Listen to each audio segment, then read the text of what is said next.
పుస్తక రూపంలో మనకు రాసి ముద్రించి మనకి ఇచ్చారు. మన చేతిలో బైబిల్ ఉన్నది, మన చేతిలో దేవుని యొక్క వాక్యము ఉన్నదంటే అర్థం ఏంటంటే మన చేతిలో దేవుని యొక్క మాటలు ఉన్నాయి. జీవము గల దేవుడు ఉన్నవాడు అనువాడైనటువంటిది. ఆయన ప్రతి మనుషుడి దగ్గరికి వచ్చి ప్రతిరోజు కూడా కూర్చొని చెప్పలేడు కదా. ఆయన చెప్పగలడు, కానీ తాను ఏం చేశాడంటే మనందరికీ చదువుకోవడానికి వీలుగా ఏ క్షణమైనా సరే, ఏ స్థలమైనా సరే గ్రహించి అర్థం చేసుకోవడానికి వీలుగా దేవుని యొక్క వాక్యాన్ని మన చేతుల్లోకి దేవుడు అందించాడు. ఆ వాక్యాన్ని మనం రకరకాలుగా వింటూ ఉన్నాం. కానీ ప్రియ సహోదరి సహోదరుడా, దేవుని వాక్యము ఏమని సెలవిస్తుందంటే, దేవుని వాక్యమును వినువారు దేవుని దృష్టికి గొప్పవారు కాదు, కానీ దేవుని వాక్యమును విని గైకొని దాని ప్రకారము జీవించువారు, ఆచరించువారు, పాటించువారు, వారు దేవుని దృష్టికి గొప్పవారు. ఈ రోజుల్లో ఎంతో వాక్యం వింటూ ఉన్నాం, కానీ విన్న వాక్యాన్ని మనం ఎంతవరకు ఆచరణలోకి తీసుకొని వస్తున్నాం, విన్న వాక్యాన్ని మనం ఎంతవరకు పాటిస్తూ ఉన్నాం అనేది మనకు చాలా చాలా ప్రాముఖ్యమైనటువంటి విషయం. ఒక విశ్వాసి యొక్క ఆత్మీయ ఎదుగుదల అనేది రెండు విషయాల మీద ఆధారపడి ఉంటుంది. ఒక విశ్వాసి ఆధ్యాత్మికంగా బలముగా, శక్తిగా ఉండాలి. బైబిల్లో కొందరు ప్రవక్తలు ఉన్నారు. ఏలియా శక్తి కలిగినటువంటి ప్రవక్త, యోహాను శక్తి కలిగినటువంటి ప్రవక్త. అంటే ఏ శక్తి కలిగి ఉన్నారు వాళ్ళు? ఆత్మీయ జీవితంలో శక్తి కలిగి ఉన్నారు.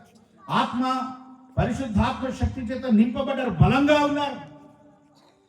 నీవు కూడా శక్తి చేత నింపబడాలి. దైవిక శక్తి, దైవిక అభిషేకము చేత నింపబడాలంటే రెండు ప్రాముఖ్యమైనటువంటి విషయాలు మనకు చాలా చాలా అవసరం.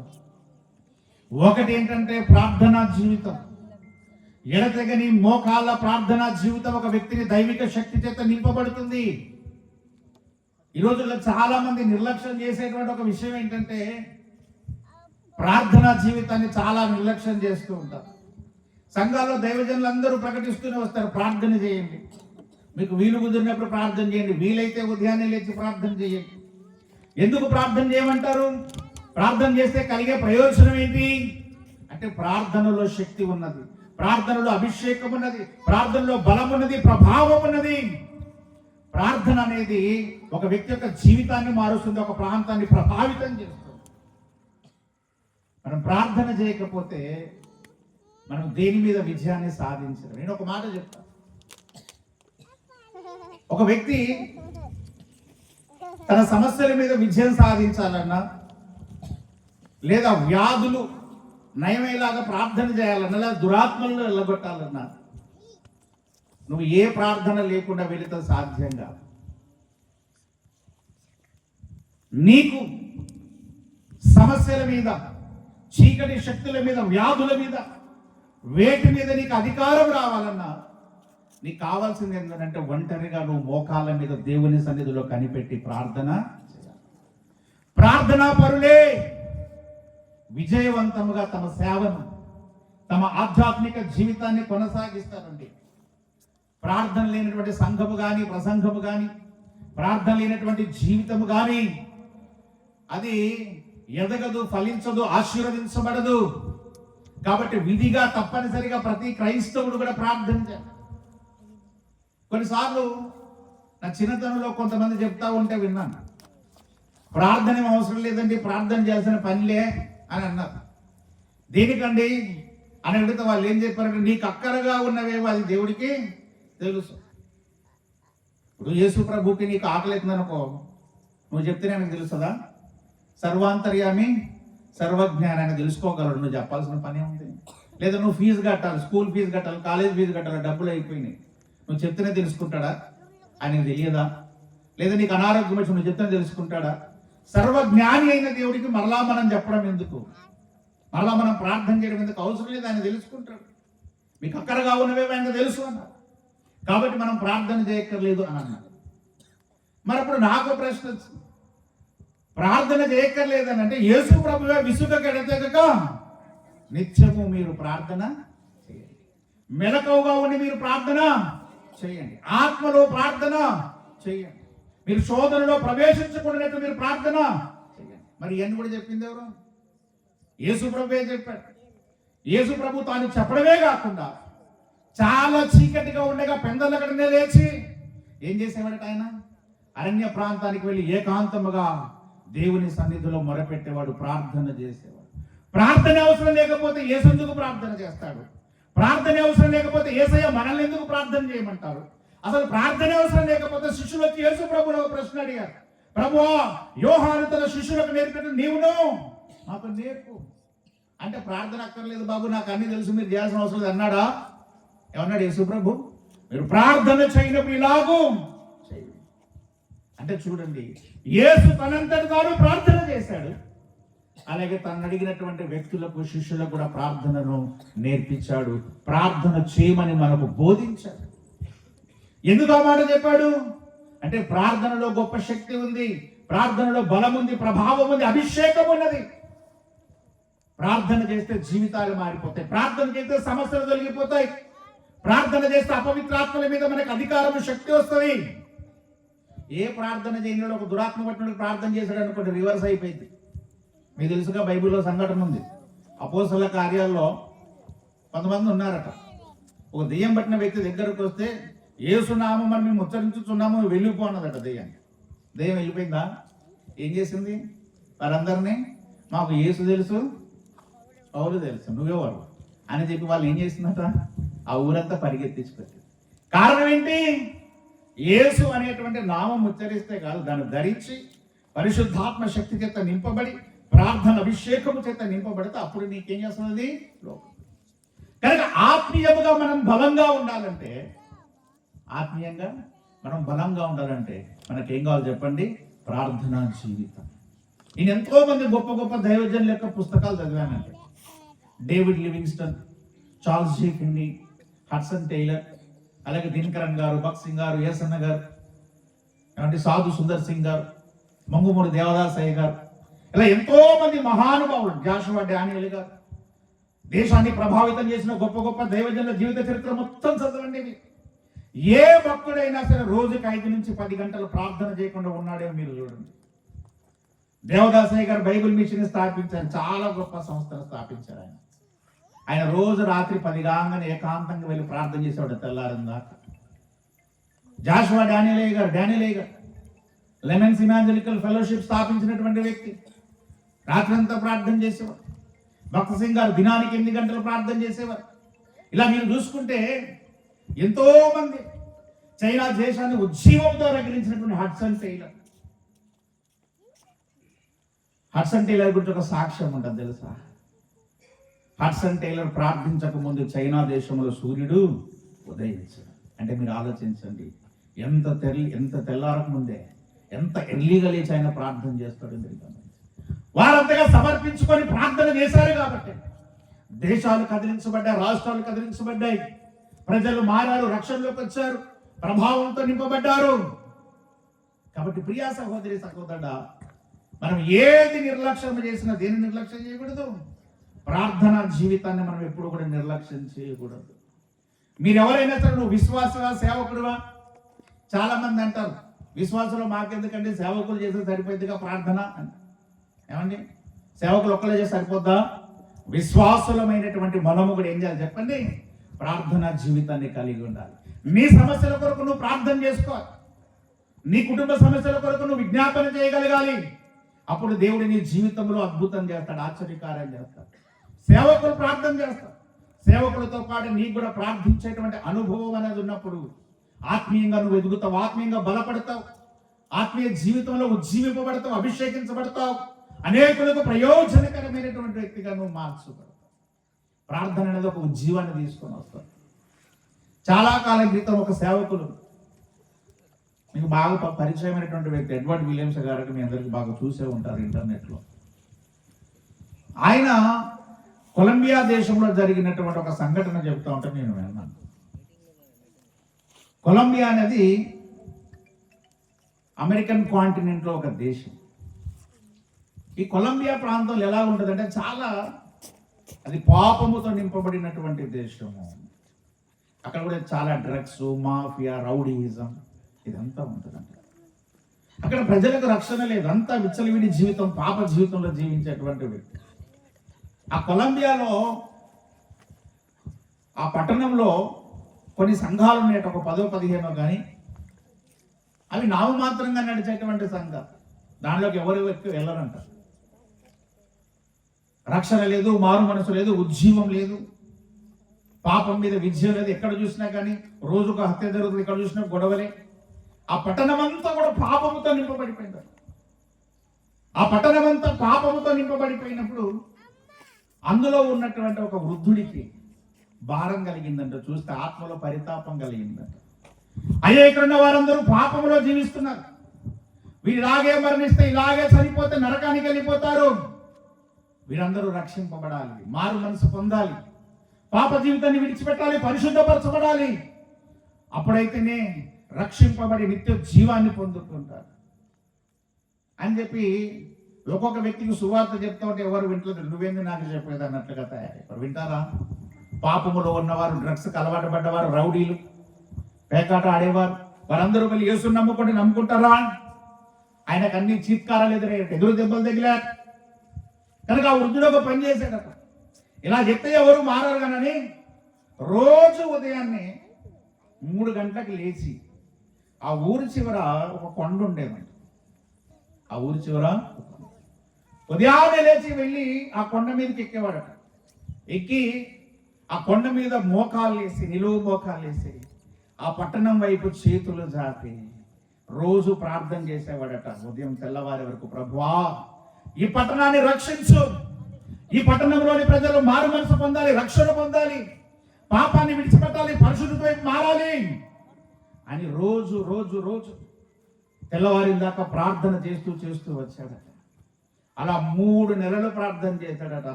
ఆయన సేవకుడు కాదు, ఒక నార్మల్ విశ్వాసి. కాకపోతే భారము కలిగినటువంటి వ్యక్తి, ఆత్మలో పరితాపము కలిగినటువంటి వ్యక్తి. ఆయన అలా 3 నెలలు ప్రార్థన చేశాడు. 3 నెలలు ప్రార్థన చేసిన తర్వాత దేవుడు అన్నట్టు వెళ్ళి ఇప్పుడు ఈ పట్టణంలో సువార్త ప్రకటించు అని చెప్పాడట. కనుక ఆ వృద్ధుడు దిగి ఆ ఊర్లో ఉన్నటువంటి ఆ కొద్దిపాటి చర్చలకు వెళ్ళి ఆ పాస్టర్లకు చెప్పారట, అయ్యా నేను 3 నెలలు ప్రార్థన చేశాను, దేవుడు పలానా తారీఖున పలానా గ్రౌండ్లో ఒక సువార్త సభ పెట్టమన్నాడు, కాబట్టి మనం అందరం కలిసి వెళ్ళి అక్కడ సాయంత్రం పాటు సువార్త సభ పెట్టి మన సువార్తను ప్రకటిద్దాం, చాలా మంది మారుతారని చెప్పారు.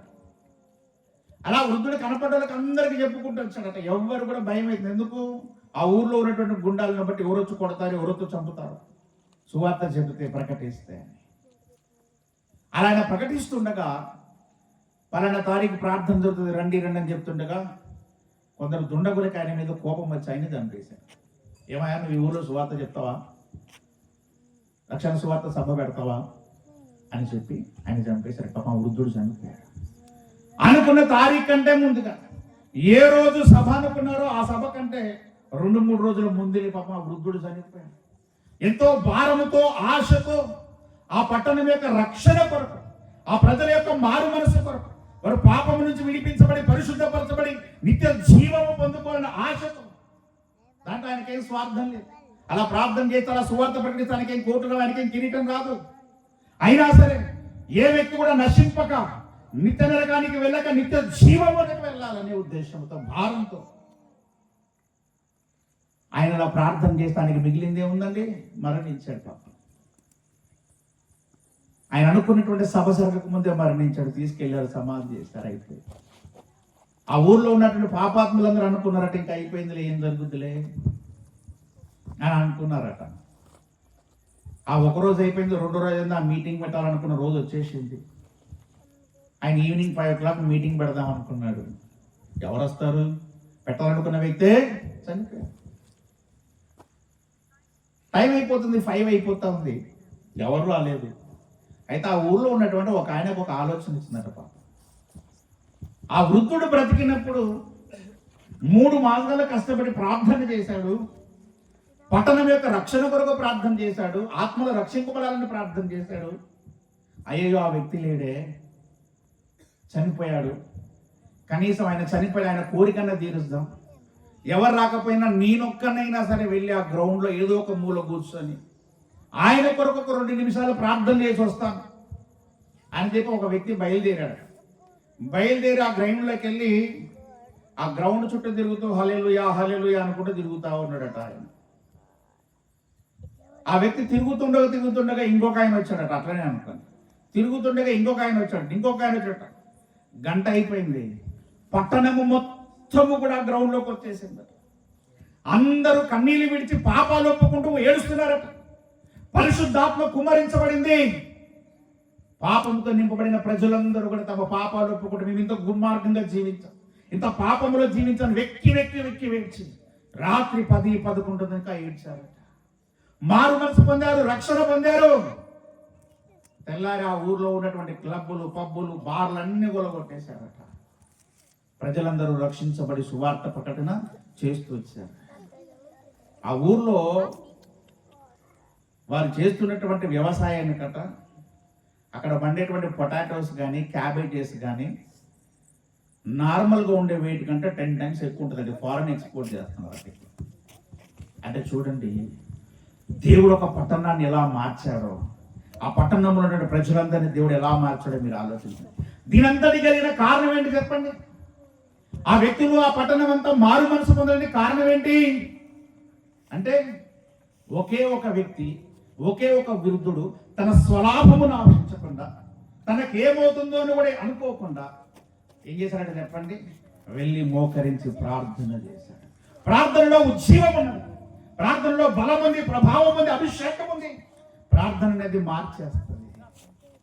అంత గొప్ప శక్తి కలిగినటువంటి ప్రార్థనను, అభిషేకము కలిగినటువంటి ప్రార్థనను, మారు మనసు కలిగించేటువంటి ప్రార్థనను, ప్రజలను ఉజ్జీవింపజేసేటువంటి ప్రార్థనను, ప్రజల్లో మారు మనసు కలిగించేటువంటి ప్రార్థనను మరి మనం ఎందుకు నిర్లక్ష్యం చేస్తున్నాం? మనం ప్రార్థన చేయగలుగుతామా మన పట్టణం రక్షణ కొరకు? మనం ప్రార్థన చేయగలుగుతామా మన గ్రామ రక్షణ కొరకు? మనం ప్రార్థన చేయగలుగుతామా మన దేశ రక్షణ కొరకు? కాబట్టి ప్రియా సహోదరి సహోదరుడు, ఒక విషయం గుర్తుపెట్టుకోండి. ప్రార్థన అనేది నీ ఆత్మీయ జీవితానికి శక్తినిస్తుంది. అలాగే ప్రార్థన అనేది అనేకులకు ఆశీర్వాదకరంగా ఉంటుంది. అది 2 రకాలుగా ఉపయోగపడుతుంది. నీలో దేవుని శక్తిని నింపుతుంది. మొదటి విషయం, నువ్వు శక్తివంతుడిగా మార్చబడతావు, బలవంతుడిగా మార్చబడతావు, అభిషేకించబడతావు. రెండోది, నీ ప్రార్థన అనేది ఒక వ్యక్తికి ఆశీర్వాదకరంగా, నీ దేశానికి, నీ పట్టణానికి, నీ గ్రామానికి, నీ కుటుంబానికి, నీ సంఘానికి అదొక ఆశీర్వాదకరంగా ఉంటుంది. ఈరోజు మారుతావా? ఈరోజు నుంచి ప్రార్థన చేద్దామా? ఈరోజు నుంచి ప్రార్థనకే పూనుకుందామా? ప్రియ సహోదరి సహోదరు, నా పిలుపు ఒకటే. ఏమంటే గొప్ప గొప్ప ప్రసంగాలు కూడా మార్చలేనిది కన్నీటి ప్రార్థన అనేది ప్రజల్ని మార్పులకు తీసుకొస్తారు. అర్థమైందా? అటువంటి ప్రార్థన కావాలి. అలా ప్రార్థనకే సమర్పించుకున్న వాళ్ళు కావాలి. ఆ ప్రార్థన కొరకై అర్పించుకున్నటువంటి జీవితాలు కలిగిన వారు కావాలి. కాబట్టి నా విన్నపం ఒకటే, ఈరోజు ఈ గ్రామానికి లేదా ఇక్కడ కూర్చున్న ప్రజలకి, దయచేసి రోజు ప్రార్థన చేయని వారైతే ప్రార్థించడం ప్రారంభించండి. ఒకవేళ మీరు ప్రార్థించేవారైతే మీ కుటుంబం కొరకు ప్రార్థించడం మాత్రమే కాక, మీరు ఏ సంఘానికి వెళ్తున్నారో ఆ సంఘం యొక్క అభివృద్ధి కొరకు, ఆ దైవజనుడి యొక్క సేవా పరిచయ ఆశీర్వాదం కొరకు ప్రార్థించండి. అలాగే నువ్వు ఏ గ్రామంలో ఉన్నావో ఆ గ్రామము దీవించబడాలని, రక్షణ పొందాలని ప్రార్థన చేయండి. అలాగే మనం ఏ దేశంలో ఉన్నామో ఆ దేశము రక్షింపబడాలని మీరు ప్రార్థన చేయండి. ప్రార్థన అనేది దేశాన్ని కదిలిస్తుంది. ప్రార్థన అనేది ప్రజల్ని కదిలిస్తుంది, మార్పు తీసుకొస్తుంది, నీ జీవితాన్ని మార్చేస్తుంది. కాబట్టి ప్రియా సహోదరి సహోదరుడా, ఆత్మీయ జీవితంలో అతి ప్రాముఖ్యమైన విషయం అదనమాట. ఏంటి చెప్పండి? ప్రార్థన, ప్రార్థన, ప్రార్థన. ఎందుకంటే సాక్షాత్తు యేసు ప్రభువే శిలువ మరణానికంటే ముందు కూడా ఏం చేశాడు చెప్పండి? ఆయన ఏం చేశాడు? ప్రార్థన చేశాడు. గెత్సేమనే తోటలో ఏం చేశాడు? యేసు ప్రభువుల వారు ప్రార్థన చేశాడు. ప్రతిరోజు ప్రార్థన చేశాడు. శిలువ మరణానికి అప్పగించబడే ముందు పౌలు ప్రార్థన చేసేవాడు, పేతురు ప్రార్థన చేసేవాడు. బైబిల్లో ఉన్నటువంటి భక్తులు, అబ్రహాము ప్రార్థన చేయని భక్తుడు ఉన్నారా బైబిల్లో? మీరు చెప్పాలి. ప్రార్థన చేయకుండా గొప్ప వాళ్ళైన వారు ఎవరన్నా బైబిల్లో చెప్పండి మీరు. ప్రతి వ్యక్తి ఆది కాండం నుంచి ప్రకటన దాకా లిఖించబడిన ప్రతి వ్యక్తి జీవితంలో, దేవుని చేతిలో బలముగా ఉన్న ప్రతి వ్యక్తి జీవితంలో ఏమున్నది చెప్పండి? మీరు బాగా గమనించండి. నీ ప్రార్థన మాత్రం. ఇంగ్లాండ్ దేశంలో ఒక గొప్ప దైవజనుడు, ఆయన పేరు ఏంటంటే జార్జ్ ముల్లర్. ఆయన పేరు ఏంటంట? ఆయన మరేంటి? George Muller. ఆయనకి ఇంకో పేరుంది, విశ్వాస వీరుడు అని పేరుంది. ఆయనకి ఏం పేరుంది? విశ్వాస వీరుడు జార్జ్ ముల్లర్. ఆయన ఎంత విశ్వాస వీరుడు అంటే బైబిల్ 200 సార్లు చదివాడు. ఎన్నిసార్లు? 200 టైమ్స్ చదివాడు బైబిల్. 200 సార్లు చదివి ఆయన ఆ ఊర్లో సువార్త ప్రకటించుకుంటూ ఇంకెంతో మంది అనాథ పిల్లలను పోషించేవాడు. ఆ జార్జ్ ముల్లర్ గారికి 3 స్నేహితులు ఉన్నారట. ఎంతమంది? జార్జ్ ముల్లర్ రక్షింపబడ్డాడు, సేవ చేస్తున్నాడు, అనేకులు రక్షణలోకి నడిపించాడు. మరి జార్జ్ ముల్లర్ ఒకడే రక్షింపబడితే కుదురుతుందా? తన స్నేహితులు కూడా రక్షింపడాలని కోరుకున్నాడు. వారి రక్షణ కొరకు ప్రార్థించడం ప్రారంభించాడు. ప్రభువా, నాకు బాల్యము నుంచి 3 స్నేహితులు ఉన్నారు, నేను రక్షింపబడ్డాను, నా స్నేహితులు రక్షింపబడ్డారు, వారు రక్షణ పొందాలి అని ప్రార్థించడం. ఆ రోజు ఆ 3 కోసం ప్రార్థన చేసేవాడట, పేర్లు పెట్టి. ప్రభువా, ఇగో ఈ నా స్నేహితుని రక్షించండి. అలా ఆయన ప్రార్థన చేసినప్పుడు 1 సంవత్సరానికి ఒక వ్యక్తి మారాడట. ఒక సంవత్సరం ప్రార్థన చేస్తే 3 స్నేహితుల్లో ఒక వ్యక్తి మారాడు. ఇక ఒక వ్యక్తి మారాడు, 2 మారలేదు, సంవత్సరం అయిపోయిందని వదిలేశాడు. ఆయన వదిలేదు. ఒక వ్యక్తి మారు మనసు పొందడానికి మిగిలిన 2 కూడా మారు మనసు పొందాలి అని ఆ 2 కోసం మళ్ళీ ప్రార్థన చేయగా 5 సంవత్సరాలు ప్రార్థన చేస్తే ఇంకొక స్నేహితుడు మారు మనసు పొందాడు. అర్థమైందండి? 1 సంవత్సరం ప్రార్థన చేస్తే ఒక స్నేహితుడు, 5 సంవత్సరాలు ప్రార్థన చేస్తే ఇంకెంతమంది మిగిలారు? ఇంకొక ఆయన మిగిలాడు, ఆయన మారు మనసు పొందాలి. పోనీ 2 మారు మనసు పొందారు, ఇప్పటికే 5 సంవత్సరాలు అయిపోయింది, ఇంకేం చేస్తాం? ఆయన వదిలేశాడా? మనలాంటి నేను వదిలేస్తాం. పోతే 5 సంవత్సరాలు ప్రార్థన చేస్తున్న దేవుడు వినట్లేదు, మారు మనసు పొందట్లేదు, ఇంకేం ప్రార్థన చేస్తాంలే, చేసి గొంతు నొప్పి మోకాలు అరిగిపోతా ఉన్నాయి అని అనుకుని విడిచిపెడతాం. కానీ ముల్లర్ గారు అట్లా కాదు. ఆయన విశ్వాస వీరుడు. నా స్నేహితుడు తప్పక మారు మనసు పొందాలి. అలా ప్రార్థన చేసి ఒకరోజు చచ్చిపోయాడు ఆయన, జార్జ్ ముల్లర్ గారు. చనిపోయినప్పుడు సమాధి కార్యక్రమం జరుగుతుంది. ఆ సమాధి కార్యక్రమం జరుగుతుంటే సమాధి కార్యక్రమం దగ్గరికి అందరూ వచ్చారు. ఏమండి? ఆ 3 స్నేహితులు కూడా వచ్చారు. ఏమండి? 2 స్నేహితులు రక్షణ పొందారు. ఆ 3 స్నేహితులు కన్నీటితో వచ్చి అంటున్నారు, ముల్లర్, నా రక్షణ కొరకు నువ్వు 25 సంవత్సరాలు ప్రార్థన చేశావు, నేను రక్షణ పొందాను, మారు మనసు పొందాను, ఆ సంగతి నీకు చెప్దామని వచ్చేటప్పుడు నేనేమైపోయావట? 28 సంవత్సరాలు ప్రార్థన చేశాడట. ఎవరు? ముల్లర్ గారు. ఎవరి కోసం? తన స్నేహితుడైన ఒక వ్యక్తి యొక్క రక్షణ కొరకు. అర్థమైందండి? అంటే చూడండి, ఈ రోజుల్లో మనం చూస్తున్నాం చాలా కుటుంబాల్లో కొంతమంది రక్షింపబడతారు, కొంతమంది రక్షింపబడరు. మన కుటుంబ సభ్యుల రక్షణ కొరకు మనం ప్రార్థన చేయలేకపోతాం. నేనేమంటానంటే కొన్నిసార్లు మనం సువార్త చెప్పినా కొంతమంది మారకపోవచ్చు, కానీ ప్రార్థన అనేది ఏం చేస్తా చెప్పండి? ఒక వ్యక్తి యొక్క హృదయాన్ని ఏం చేస్తాక మార్చేస్తుంది, ఒక వ్యక్తి యొక్క జీవితాన్ని మార్చేస్తుంది, నరకం నుంచి తప్పించి పరలోకానికి తీసుకెళ్తుంది. కాబట్టి ప్రియా సహోదరులారా, ఇక్కడ కూర్చున్న ప్రతి వ్యక్తిని నేను అడుగుతున్నది ఒకటే, నా మనవి ఒకటే, దయచేసి మీరు ప్రార్థన చేయని వారైతే ఈ రోజు నుంచి మీరు ఏం చేయండి చెప్పండి? ప్రార్థన చేయడం ప్రారంభించండి. ఒకవేళ మీరు ప్రార్థన చేసేవారైతే మీ వ్యక్తిగత అవసరాల కొరకు ప్రార్థన చేయండి. దానితో పాటు మీ స్నేహితులు, బంధువులు, మీ కుటుంబీకులు, మీ గ్రామము, మీ పట్టణము, మన దేశము రక్షణ పొందినట్లుగా మనం ప్రార్థన చేయాలి. ఆ ప్రార్థనే పరిశుద్ధ ఆత్మను తీసుకొని వచ్చి అనేకులు మారు మనసు పొందేటట్లుగా చేస్తాం. కాబట్టి ప్రియులారా, నేను ప్రారంభంలో చెప్పిన ఒక వ్యక్తి యొక్క ఆత్మీయ జీవితము శక్తివంతముగా మార్చబడాలంటే, బలముతో అభిషేకించబడాలంటే, దేవుని చేత నువ్వు బలంగా ఉండాలి, పోరాడే యోగుడిగా నీవు ఉండాలంటే 2 విషయాలని చెప్పాను. మొదటిది ఏమని చెప్తున్నాను? ప్రార్థన. ఏంటి చెప్పండి? రెండోది ఏంటంటే దేవుని వాక్యము. ఏంటి చెప్పండి? దేవుని యొక్క వాక్యమును వినువారు దేవుని దృష్టికి గొప్పవారు కాదు. ఫస్టే చెప్పారు, దేవుని యొక్క వాక్యాన్ని వింటే గొప్పవాళ్ళం కాదు, విన్న వాక్యాన్ని నీ జీవితంలో నువ్వు ఆచరించి చూపించి మాదిరిగా ఉంటే ఆశీర్వదించబడతావు. మన దేశానికి స్వాతంత్రం తీసుకొచ్చినటువంటి జాతిపిత గారు గాంధీ గారు, ఆయన చేతులు ఎప్పుడు మీకు చూసే ఉంటారు కదా.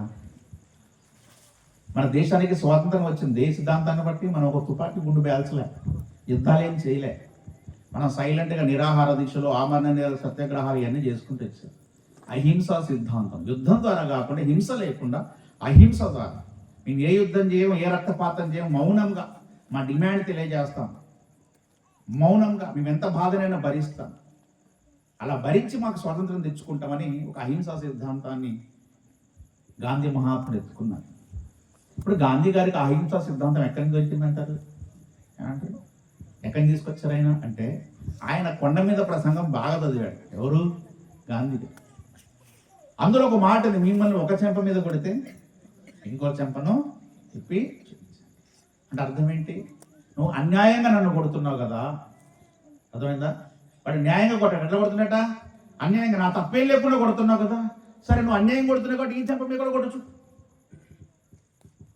నువ్వు కొట్టేటువంటి ఆ బాధ నేను భరిస్తాను అని అందులో నుంచి గాంధీ గారు ఏం చేశారంటే అహింసా సిద్ధాంతాన్ని తీసుకొని వచ్చారు. ఆ అహింసా సిద్ధాంతం ద్వారా ఇప్పుడు భారతదేశానికి ఏమొచ్చింది చెప్పండి? అందుకని ఒక చెంప మీద కొడితే ఇంకొక చెంప.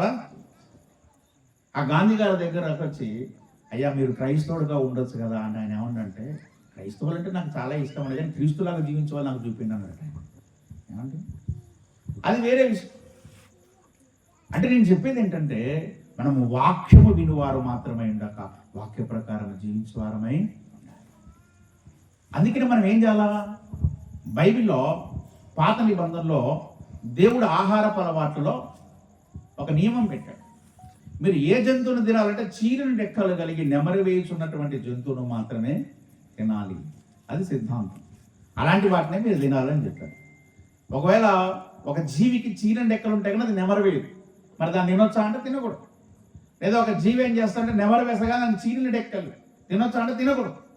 దానికి ఆ రెండు క్వాలిటీస్ ఉండాలి, చీరిన డెక్కలు కలిగి ఉండాలా, రెండోది ఏం చేయాలట, నెమరు వేసేటువంటి అలవాటు ఉండాలి. ఎందుకు అలా చెప్పాడు దేవుడు అంటే, అది తింటే మనకైనా బలం వస్తుందా, ఆరోగ్యం వస్తుందా, శక్తి వస్తుందా, ఏమొస్తుంది అంటే దాంట్లో కూడా దేవుడు ఒక ఆత్మీయ పాఠాన్ని విశ్వాసాలకు నేర్పాలనుకున్నాడు. దాంట్లో ఉన్నటువంటి ఆత్మీయ పాఠం ఏంటంటే, మీరు చూసే ఉంటారు, ఆవులు ఉన్నాయనుకోండి, అవి పొద్దుదాకా చేలోకి వెళ్ళి గడ్డి తిని వస్తాయి, సాయంత్రం కాగానే ఏం చేస్తాయి, అవి తిన్నటువంటి ఆహారాన్ని నెమరేస్తూ ఉంటాయి. అవునా? అంతే కదా. అంటే ఏం చేస్తాయి, అది ఏం చేస్తాయి, తను తీసుకున్న ఆహారాన్ని మరలా నోట్లోకి తీసుకుని వచ్చి మరలా దాన్ని నెమరవేసి మళ్ళా అంటే నెమరవేస్తుంది. అంటే విశ్వాసి కూడా ఎలాగుండాలంటే, తాను విన్న వాక్యాన్ని ఇంటికి వెళ్ళిన తర్వాత మరలా దాన్ని ధ్యానించాలి అని చెప్పాలి. విన్న వాక్యాన్ని మర్చిపోవడం కాదు, నువ్వు ఇంటికి వెళ్ళాక ఆ ఆవు ఎలాగైతే తన ఆహారాన్ని మరలా తీసుకుని వచ్చి ఎలాగైతే నెమరు వేస్తుందో, దేవుని యొక్క వాక్యాన్ని, నువ్వు విన్న వాక్యాన్ని, దైవజనులు ఏ సందేశం ఇచ్చారు, ఏ వాక్యాన్ని నీకు నేర్పించారు, ఎలా జీవించమని బోధించారు, ఆ వాక్యాన్ని మరలా నువ్వు ఏం చేయాలి చెప్పండి, ధ్యానం చేసుకోవాలి. అందుకే బైబిల్ ఉంటుంది, యెహోవా ధర్మశాస్త్రం దివారాత్రము ఏం చేయాలట, చదవడం కాదు, ఏం చేయాలట, చదవడం వేరు, ధ్యానించడం వేరు. చదవాలి, కానీ 24 గంటలు చదవలేం కదా, దివారాత్రం చదవగలుగుతామా? కొద్దిసేపు పడుకుంటారు, కొద్దిసేపు పని చేసుకుంటారు. ధ్యానించడం అర్థం ఏంటి, గుర్తుకు చేసుకోవడం, ఏం చెప్పాడో జ్ఞాపకం చేసుకోవడం. దాన్ని మనం ఏమంటాం అంటే, దివారాత్రము కూడా నీ యొక్క హృదయములో, నీ మైండ్లో దేవుని యొక్క వాక్యాన్ని ధ్యానించాలి. దేవుని వాక్యం ఏం సెలవిస్తుంది, ఏం బోధిస్తుంది, ఏం నేర్పించింది, ఎలా నడవమని చెప్పింది అనేది ఎప్పుడు కూడా మన హృదయంలో, మన మైండ్లో అలారం లాగా ఉండాలి. అందుకు దేవుడు ఏమైనా నెమరు వేయు జంతువుని మీరు తినాలని. రెండోది, చీలిన డెక్కలు కలిగిందంటే అర్థం ఏంటంటే, నడక సరిగా ఉండేది. అర్థమవుతుందా? అంటే వాక్య ప్రకారం మన నడకను సరిగా చేసుకొని మనం అనుదినము దాన్ని ధ్యానించాలి. ఈ 2 పనులు మీరు చేస్తారు. ప్రార్థన జీవితం కలిగి ఉండి, వాక్యాన్ని ధ్యానించి, వాక్యాన్ని చదివి, వాక్య ప్రకారం మనం ఉండగలిగితే లోకానికి మనం ఏమైపోతాం, వెలుగైపోతాం. ఏ సాతాను కూడా, ఏ చీకటి కూడా నేను ఏది చేయలేదు. నువ్వు ఒక బలవంతుడు, ఒక ఏలి అవ్వాలి, ఒక ఎలీషా అవ్వాలి, ఒక మోషే అవ్వాలి, ప్రజ్వరిల్లుతావు. కాబట్టి ప్రియా సహోదరి సహోదరుడా, మన ఆత్మీయ జీవితంలో ఈ 2 ముఖ్యమైనవి. అందుకే సాధు సుందర్ సింగ్ గారు ఒక మాట నాకు చాలా గొప్ప దైవజనుడు ఏమండి, రక్తసిక్త పాదాలు కలిగినటువంటి దైవజనులు ఆయన. పంజాబ్ రాష్ట్రంలో పుట్టారు, సిక్కు మతంలో ఉండేవారు. తర్వాత ప్రభువుని తెలుసుకున్నటువంటి ఆ వ్యక్తి ఖాళీగా కూర్చోకుండా, నేను ఏ రక్షకునైతే తెలుసుకున్నాను, ఆ రక్షకుని దేశమంతా ప్రకటించాలని చెప్పి కాళ్ళకు చెప్పులు లేకుండా, మీకు తెలుసుగా హిమాలయన్ హైట్స్, హిమాలయ పర్వత శిఖరాల్లో, టిబెట్లో, ఆ ప్రాంతాలన్నింటి కూడా చెప్పులు లేకుండా తిరిగేవాడు. రక్తం కారేదట కదా, ముళ్ళు గుచ్చుకుంటాయి, రాళ్ళు గుచ్చుకుంటాయి. అలాగే ఐస్లో నడవాలంటే ఎంత కష్టమో మీకు తెలుసు. అయినా సరే అంత బాధపడుతూ దేవుని యొక్క సువార్తను దేశాల్లో ప్రకటించాడు. ఆయన ఏమన్నాడంటే, ఒక పక్షి ఎగరాలంటే 2 రెక్కలు అవసరం. ఓ పక్షి ఎగరాలంటే ఎన్ని రెక్కలంటే ఒక రెక్క తగ్గుతుంది పక్షి, దానికి ఎన్ని రెక్కలు కావాలా? 2 రెక్కలు కావాలి. అలాగే విశ్వాసి కూడా ఆత్మీయ జీవితంలో ఎదగాలన్నా ఎగరాలన్నా 2 ముఖ్యమైన విషయాలు కావాలి. అవి ఏంటంటే ఒకటేమో ప్రార్థన, ఇంకోటి ఏంటంట దేవుని యొక్క వాక్య ధ్యానం.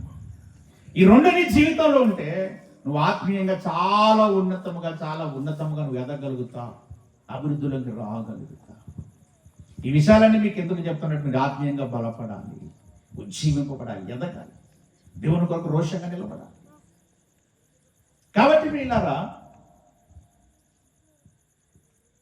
మనం చదివినటువంటి మూలవాక్యం మీరు అనుకోవచ్చు, అయ్యగారు మీరు ఏదో చదివారు ఆడుకోబోయారు. మీరు అట్లేం అనుకోకండి. దేవుని యొక్క ఆత్మ నడిపి మనం ఎలా నడిపిస్తే అలా నడుస్తారు. మనం చదివినటువంటి మూలవాక్యంలో దాంట్లో ఒక మాట ఉంది కదా, మేము ఏం చేస్తున్నాము అని అంటే 23లో, అయితే మేము సిలువ వేయబడినటువంటి క్రీస్తును ఏం చేస్తున్నామట? ప్రకటించుచున్నాము అన్నాడు. మేము సిలువ వేయబడిన క్రీస్తును ప్రకటిస్తున్నాం. We are proclaiming the Jesus who is crucified. సిలువ వేయబడిన క్రీస్తును ప్రకటించుట. మీకు తెలుసు, దేశంలో ప్రపంచంలో ఎన్నో సభలు జరుగుతూ ఉంటాయి, రాజకీయ సభలు జరుగుతూ ఉంటాయి, ఇంకా జానపద సభలు జరుగుతూ ఉంటాయి, ఇంకా రకరకాల సమస్యల మీద ఎన్నెన్నో సభలు జరుగుతుంటాయి. వాటి ఉద్దేశాలన్నీ ఏ ఉద్దేశంతో పెట్టే జరుగుతూ ఉంటాయి. కానీ మనం ఎందుకు పెడుతున్నాం సభ? మనం ఏం ప్రకటిస్తున్నాం అంటే మనం ప్రకటిస్తున్నాం ఒక వ్యక్తిని. ఎవరా వ్యక్తి అని అంటే సిలువ వేయబడినటువంటి ఒక వ్యక్తి. ఏ వ్యక్తిని మనం ప్రకటిస్తున్నాం? సిలువ వేయబడిన వ్యక్తి. పౌలు గారు అంటారు, మేము సిలువ వేయబడిన క్రీస్తును ప్రకటించుచున్నాం. ఎందుకయ్యా సిలువ వేయబడిన క్రీస్తును ప్రకటిస్తున్నారు? మీ ప్రకటన యొక్క ముఖ్య ఉద్దేశం సిలువ వేయబడిన క్రీస్తే కదా. దేనికి ప్రకటిస్తున్నారు? సిలువ వేయబడి అంటే సామాన్య విషయం కాదు కదా. సిలువ వేయడం అంటే అర్థం ఏంటి? ఒక వ్యక్తి చనిపోయి ఒక వ్యక్తిని శిక్షించడం. పాత రోజుల్లో ఎవరికి సిలువ వేస్తారు? ఆనాటి రోమా ప్రభుత్వం ఎవరికి సిలువ వేసేది? దేశంలో గొప్ప గొప్ప నేరస్తులకి, మరణశిక్ష పడిన వారికి, కఠినంగా శిక్షించాలనుకున్నటువంటి వ్యక్తులకి సిలువ వేసేవారు. అలాంటి దుర్మార్గులకు వేసేటువంటి సిలువ, సమాజంలో చాలా దుర్మార్గంగా జీవించినటువంటి వ్యక్తులకు వేసేటువంటి సిలువ ప్రభువైన యేసుకి వేస్తే మీరెందుకు ఆ సిలువ వేయబడిన వ్యక్తిని మీరు ప్రకటిస్తున్నారు అని అడగవచ్చు. దానిలో గొప్పతనం ఏముంది అని అడగవచ్చు. ప్రియులారా, సిలువ వేయబడిన క్రీస్తుని ఎందుకు ప్రకటిస్తున్నామంటే వారందరూ కూడా ఏదో ఒక తప్పు చేసి, దేశానికి ద్రోహం చేసి, పాపం చేసి, వారు చేసిన దోషమును బట్టి, పాపమును బట్టి వారు సిలువ వేయబడ్డారు. కానీ నజరేయుడైన యేసు ఏ తప్పు చేయకుండా, ఏ పాపము చేయకుండా, ఆయన దూషింపబడియో బదులు దూషించలేదు, హింసించబడియో ఎవరిని ఇంకొక మాట అనలేదు, ఆయన ఎవరికి అపకారం చేయలేదు. అయినా సరే ఆయన అన్యాయంగా ఏం చేశారట? సిలువ వేశారు. ఆయన సిలువ వేయడానికి తీసుకెళ్ళినప్పుడు ఆయన మీద విచారణ జరుగుతుంది, కోర్టు ట్రయల్ జరుగుతుంది. న్యాయమూర్తిగా పిలాతు అనేటువంటి ఒక వ్యక్తి కూర్చున్నాడు. కూర్చున్న ప్రజలందరూ సిలువ వేయండి, సిలువ వేయండి అని. అప్పుడు ఆయన అడిగాడు, విచారణ చేశాడు. ఏ నేరాన్ని బట్టి ఎందుకు శిక్ష చేయాలి? మేము దొంగతనం చేశాడా, హత్య చేశాడా, దారి దోపిడీ చేశాడా, ఇంకేదైనా దేశద్రోహం ఆయన చేశాడా, మన దేశ సమాచారాన్ని శత్రువులకు అందించాడా, రాజద్రోహం ఆయన చేశాడా, ఏం చేశాడు? విచారించి చూస్తే ఏం కనబడట్లేదు. ఆయన అన్నాడు, ఇతను నాకు ఏ దోషమో కనబడట్లేదు. ఏమంటే ఒక శిక్ష వేయడానికి విచారిస్తే ఏ దోషము చేసినట్టు కనబడట్లేదు. ఇతను ఎందుకు సిలువ వేయాలి అంటే వారందరూ ఏమన్నారు? సిలువ వేయము, సిలువ వేయము. మరి ఎక్కువగా కేకలు వేసేది. వారి కేకలే ఏమైపోయాట అంటే వారందరూ ప్రజలు తట్టుకోలేక ఏం చేశాడు? పిలాతు, ఈ నీతిమంతుని మరణము నాకు సంబంధం లేదు, చేతులు కడుక్కున్నాడు. ఈ నీతిమంతుని యొక్క రక్తం నేను ఉత్తరవాదిని కాదన్నాడు. అంటే చూడండి, ఎవరైతే జడ్జిమెంట్ ఇచ్చారో, ఎవరైతే తీర్పిచ్చాడో ఆ వ్యక్తి అంటే తన నీతిమంతుడని. తీర్పిచ్చిన జడ్జి గారే చెప్పిన ఏ దోషము లేదని మరణశిక్షకు అప్పగించినటువంటి వ్యక్తి చెప్తున్నాడు, ఇతడు దోషరహితుడు, పాపరహితుడు, నీతిమంతుడు, పరిశుద్ధుడు అని. చూసారా, ఏ పాపము చేయకుండా ఒక పరిశుద్ధుడు తన ప్రాణమును అర్పించాడు. మరి దేనికి? ప్రభువైన యేసు కూడా ఆ శిలువ మరణానికి ఎందుకు అప్పగించుకున్నట్టు ఒకటే గుర్తుపెట్టుకోవాలి. సిలువలో ఏమన్నదంటే ప్రేమ ఉన్నది. ఏమన్నది చెప్పండి? సిలువలో ఏమని చెప్పండి? సిలువలో ప్రేమ ఉంది. చాలా మంది అడుగుతారు దేవుడు అంటే ఏంటి, దేవుని మీరు నిర్వచించండి. Who is God? Just define the God. దేవుడు అంటే ఎవరో ఒకసారి నిర్వచనం చెప్పండి. దేవుడు ఎలా దేవుడు అని అడుగుతుంటే బైబిల్ ఒక చాలా చక్కటి మాట చెప్పింది. బైబిల్ దేవుడికి ఇచ్చిన నిర్వచనం ఏంటంటే, మీరు గమనించినట్లయితే బైబిల్ ఒక మాట ఉంటుంది. దేవుడు అంటే అర్థం ఏంటంటే, దేవుడు అంటే ప్రేమయై ఉన్నాడు. దేవుడు అంటే ఏంటంటే చెప్పండి. దేవుడు 1 యోహాను పత్రిక 4వ అధ్యాయం మీరు చూసినట్లయితే 8వ వచనం, 1 యోహాను పత్రిక 4:8 మాట, దేవుడు ప్రేమ స్వరూపి, ప్రేమ లేనివాడు దేవునిని ఎరుగడు అనేటువంటి మాట రాయబడింది. దేవుడు ప్రేమ స్వరూపి. పుట్టినోట్లు రాయబడింది దేవుడు ప్రేమయై. దేవుడు ఏంటంటే చెప్పండి, ప్రేమయై. అంటే ప్రేమ అంటేనే దేవుడు. దేవుడు అంటేనే. మరి ప్రేమ అంటే ఏంటి? దేన్ని మనం ప్రేమ అంటాం అంటే బైబిల్ నిర్వచించదు ప్రేమ అంటే ఏంటో. ఎందుకంటే ఈ లోకంలో మనకు ప్రేమ అంటే చాలా మంది గుర్తొచ్చేది ఒకటే, యువకులు ప్రేమించుకునే ప్రేమ. అదొకటే చాలా మందికి ఎక్కువ స్ట్రైక్ అవుతా ఉంటుంది. కానీ ప్రేమ అనేది బైబిల్లో చాలా చక్కగా వర్ణించబడింది. ప్రేమ యొక్క నిర్వచనం చాలా చక్కగా నిర్వహించబడింది. మీరు 1 కొరింథీ పత్రిక 13వ అధ్యాయంలో మీరు వెళ్తే అందులో ప్రేమను గురించి చెప్పారు. ప్రేమ ఏం చేస్తుందట అంటే మీరు చూడండి, 1 కొరింథీ పత్రిక 13వ అధ్యాయము దయచేసి మీరు చూడండి. ప్రేమ ఎలాగుంటుందని అంటే, ఏమంటే ప్రేమ లేనివాడు నాకు ప్రయోజనం ఏంటి? 4వ వచనం, ప్రేమ దీర్ఘకాలము సహించును, దయ చూపించును, ప్రేమ మత్సరపడదు, డంబముగా ప్రవర్తింపదు, ఉప్పొంగదు, అమర్యాదగా నడవదు, స్వప్రయోజనమును విచారించుకునదు, త్వరగా కోపపడదు, అపకారమును మనస్సులో ఉంచుకునదు, దుర్నీతి విషయమై సంతోషపడక సత్యమునందు సంతోషించును, అన్నిటినీ తాలుకొనును, అన్నిటినీ నమ్మును, అన్నిటినీ నిరీక్షించును, అన్నిటినీ ఓర్చును, ప్రేమ శాశ్వత కాలముండును అన్నాడు. ప్రేమ అంటే అది. అంటే ప్రేమ అంటే అర్థం ఏంటంటే ఒకటే గుర్తుపెట్టుకోవాలండి. ప్రేమ అంటే అర్థం ఏంటంటే యేసు ప్రభు దగ్గరకు వచ్చి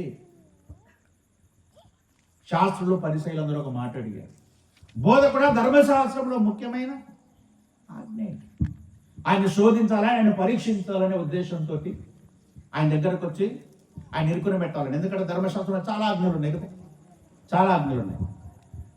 విగ్రహారాధన చేయకూడదు, ఏమండి, తర్వాత ఏం చేయాలి, విశ్రాంతి దినమును పాటించాలి, తర్వాత ఇంకా చాలా చాలా విషయాలు, తర్వాత వ్యభిచరించకూడదు, నరహత్య చేయకూడదు, దొంగిలించకూడదు, ఇలా ఎన్నో విషయాలు ఉన్నాయి. ఇప్పుడు ఒకవేళ ఆయన వ్యభిచరించకూడదు అని చెప్పాడు అనుకోండి, ముఖ్యమైన ఆజ్ఞ ఏదంటే వ్యభిచారం చేయొద్దు బాబు అన్నాడు అనుకోండి, ఇమీడియట్గా వాళ్ళు ఏమడుగుతారు అంటే నరహత్య చేయొచ్చా అంటారు అన్నమాట. ముఖ్యమైన ఆజ్ఞ ఏంది? వ్యభిచారం చేయొద్దంటే నరహత్య చేయొచ్చా ఫాస్ట్ గారు అంటారు.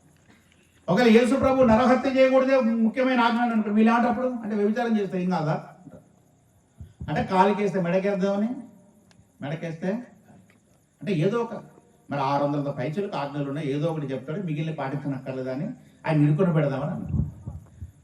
ఆయన పుట్టించినటువంటి వ్యక్తి అయిన నీకే ఇంత తెలివి ఉంటే కదా, దేవుడు సృష్టించినటువంటి వ్యక్తుల్లో మనందరం కదా, మనకే ఇంత తెలివి ఉంటే మరి సృష్టికర్తకి ఎంత తెలివి ఉంటుంది కదా. ఆయన ఏమంటే చాలా సింపుల్గా, బాబు ధర్మశాస్త్రం అంతా చెప్తున్న ముఖ్యమైన ఆజ్ఞ ఏంటంటే ఒకటే, నిన్ను వలె నీ పొరుగు వానిని. అది సంగతి. ఒక మాటలు తగ్గొట్టేశాడు ఎవరు? యేసు ప్రభు. ఏంటంటే చెప్పండి, నిన్ను వలె నీ పొరుగు వానిని ప్రేమించు. అది యేసు నేర్పిన పాఠం, అది యేసు ఇచ్చిన ఆజ్ఞ. ఎందుకో తెలుసా? నిన్ను వలె నీ పొరుగు వారిని ప్రేమిస్తే నీ పొరుగు వాని పట్ల నువ్వు అమర్యాదగా ప్రవర్తించు. నిన్ను వలె నీ పొరుగు వారిని ప్రేమిస్తూ నువ్వు పొరుగు వారిని హత్య చేస్తావా? మీరు చెప్పండి. నీ పొరుగు వారిని నువ్వు ప్రేమిస్తే హత్య చేస్తావా? చేయగలరా? వారి ఇంట్లో దొంగతనం చేస్తావా? చేయగలరా? వారిని ఏదైనా ఆశిస్తావా? ఆశించవు కదా. ప్రేమ అంటే అర్థం ఏంటి? మనది ఇస్తాను లేదని వాడిది మనం ఆశించం. అందుకని యేసు ప్రభు వారు చాలా స్పష్టంగా చెప్పారు, నిన్ను వలె నీ పొరుగు వారిని ప్రేమించు అంటే అర్థం ఏంటంటే, నేను నా పొరుగు వారిని ప్రేమిస్తే వారిని నేను కొట్టను, నా పొరుగు వారిని ప్రేమిస్తే వారి ఇంట్లో దొంగతనం చెయ్యను, నా పొరుగు వారిని ప్రేమిస్తే వారిని నేను హత్య చెయ్యను, నా పొరుగు వారిని ప్రేమిస్తే వారి గాడిదను ఎద్దును దేని నేను ఆశించను. అంటే చూడండి, ఒక్క ఆజ్ఞ నువ్వు పాటించగలిగితే నీ జీవితమే మారింది. అంటే ప్రేమ స్వప్రయోజనమును విచారించదు, అమర్యాదగా ప్రవర్తించదు, డంబముగా ప్రవర్తించదు. అది ప్రేమ. ఆ ప్రేమను సాక్షాత్కారంగా చూపించినటువంటి వ్యక్తి, నిజ జీవితంలో ఆచరించి చూపిన వ్యక్తి నజరేయుడైనటువంటి యేసు. అందుకైనా స్వప్రయోజనం విచారించక, తనను గురించి తను ఆలోచించక, తాను పరిశుద్ధ దేవుడు అయినప్పటికీ, దేవుడితో సమానముగా ఉండుట విడిచిపెట్టకూడని భాగ్యమని ఎంచబడినప్పటికీ తన్ను తాను తగ్గించుకొని దాసుని స్వరూపమును ధరించుకొని శిలవ మరణము పొందినంతగా తను ఏం చేశాడు చెప్పండి? అది ప్రేమ అంటే. ఏమండి, ఎక్కడైనా చిన్నోళ్ళు గొప్పలు అవుతే సంతోషమే కదా. చిన్న వ్యక్తిని గొప్ప వ్యక్తిగా మారుతానంటే చాలా సంతోషం.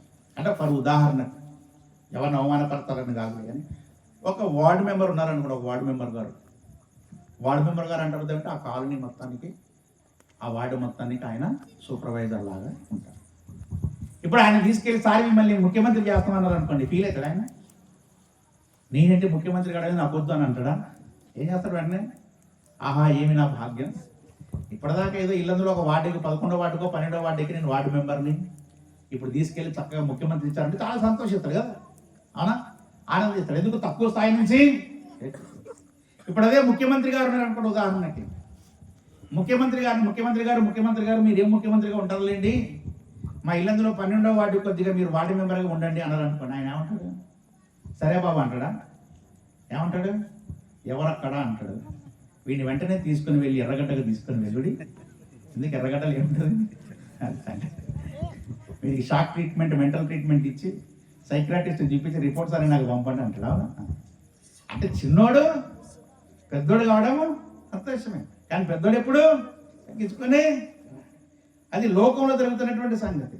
కానీ ఇక్కడ చూడండి ఆశ్చర్యం, తాను దేవునితో సమానముగా ఉండుట విడిచిపెట్టకూడని భాగ్యం అని ఎంచుకోలేదు, కానీ తాను తగ్గించుకొని దాసుని ఏం చేశారట? రూపం నుంచి మనుషుల పోలికలోకి శిలువ మరణము పొందినంతగా యేసు ప్రభు వారి లోకానికి వచ్చాడు. అది ప్రేమ అంటే.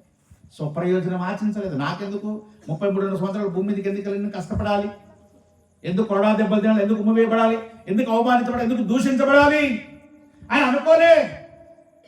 ఆయన తెలుసు వచ్చేటప్పుడే కిందికి వెళ్తే దూషిస్తారని, ద్వేషిస్తారని, హింసిస్తారని, బాధ పెడతారని, శిలువ మరణానికి అప్పగిస్తారని తెలిసి ఏం చేశారట? ఆయన లోకానికి వచ్చాడు. చాలా మంది అనుకుంటారు పాపం యేసు ప్రభు శిలువలో మరణించాడు, అయ్యో పాపం అంటారు కదా.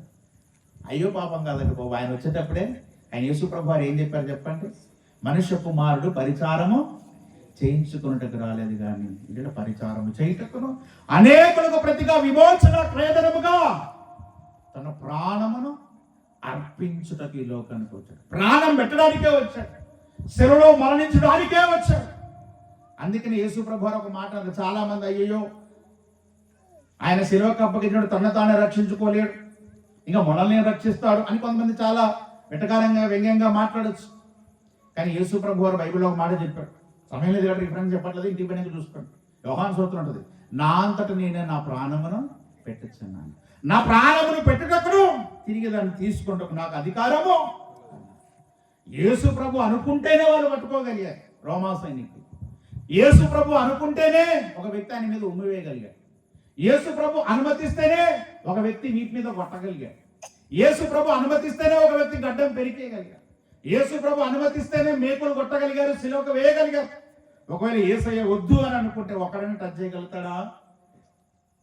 కానీ ఎందుకు తెలుసా? దేవుడు ప్రేమ అయి ఉన్నాడు, శిలువలో ప్రేమ ఉన్నది కాబట్టి తాను తగ్గించుకున్నాడు. ఏమండి? స్వప్రయోజనం నాశించక నీ కొరకు, నీ పాపాల కొరకు నిన్ను పరిశుద్ధుడిగా నీతిమంతుడిగా మార్చి ఉచితముగా పరలోక రాజ్యానికి తీసుకొని వెళ్ళడానికి నీ బదులుగా తాను శిక్ష అనుభవించి ఏం చేశాడట? తన ప్రాణమును అర్పించాడు. ఏమండి? ఈ రోజులో మీరు గమనిస్తే కొన్ని రోజుల క్రితం ఒక టీవీలో బోల్డ్ అంతమంది పరిగెట్టు ఒక 5 కిలోమీటర్ల లైన్ ఉంది. ఏందరా అంటే రూపాయికో చీరట. అక్కడ ఏందో చెప్పండి, రూపాయికో చీర ఆఫర్ పెట్టేసరికి కిలోమీటర్ల లైన్లు పెట్టారు. ఎందుకంటే చాలా అవునండి, 200-300 రూపాయల చీర ఎంతకి ఇస్తున్నారట? 1 రూపీకే ఇస్తున్నారు. చాలా తక్కువ. 10 చీరలు కొనుక్కొని పోతే మనకి 10,000 అయ్యేది 10 రూపాయలు అయిపోతాను అనుకో. అంటే చూడండి, లోకంలో ఎక్కడ ఫ్రీ ఆఫర్ పెట్టిన ఏం చేస్తారు అందరూ? యాడైనా ఉచితం అంటూ ఉంటారా? తప్పనిసరిగా. ఎందుకంటే దానికోసం ఎంతో ఖర్చు పెట్టలేదు. దేవుడి దేవాలు ఉచితంగా వచ్చిన తీసుకొచ్చుకుందని వెళ్తారు. మరి ఈ లోక సంబంధమైన వాటిలో చాలా ఉచితం అంటే మనం వెళ్తున్నాగా. యేసు ప్రభు నీ నుంచి ఏది ఆశించక ఉచితముగా జీవజలమును, ఉచితముగా రక్షణని ఇస్తా అంటే మనం ఎందుకు రిజెక్ట్ చేస్తాం? పట్టించుకోవట్లేదు. ఓ 10,000 కడితే రక్షణ అంటే కట్టేట్టున్నారు, కానీ ఉచితం అంటే ఎవరు వినేటట్లేదు. నిజంగా చాలా మంది కొన్ని ఉచితంగా వస్తే నచ్చమంట. చాలా క్రితం ఓ మిషనరీ చారిటీ, నాకు తెలిసిన మా ఫ్రెండ్ ఒక ఆయన ఉండేవాడు మన ఊరు ఆ ప్రాంతంలో. అశోక్ మొదట్లో ఈ మిషనరీస్ వచ్చి చాలా మంది ఫ్రీగా మెడికల్ క్యాంప్స్ పెట్టేవాళ్ళు, మెడిసిన్ ఇచ్చేవాళ్ళు. తర్వాత ఇప్పుడు వాళ్ళు డబ్బులు ఛార్జ్ చేస్తున్నారు అని అన్నాడు. అదేదన్నా ఫస్ట్ ఏమో నువ్వు ఫ్రీగా ఇచ్చారని చెప్పావు, తర్వాత ఇప్పుడు డబ్బులు తీసుకుంటున్నావు, ఏంటి కారణం అంటే వాళ్ళు వచ్చేవారట పాపం, ఏదో చారిటీ వాళ్ళు. గ్రామాలు ఇట్లనే ఒకరోజు ఒక ప్లేస్ తీసుకొని అక్కడ మెడికల్ క్యాంప్ పెట్టి అందరికీ ఉచితంగా ఆ టెస్ట్లు అన్నీ చేసి వాళ్ళ డబ్బు తగ్గట్టుగా ఫ్రీగా మెడిసిన్ ఇచ్చేవాళ్ళు. వాళ్ళు ఏం చేశారంటే తీసుకుని వెళ్ళి మూలక పడేసేవారు.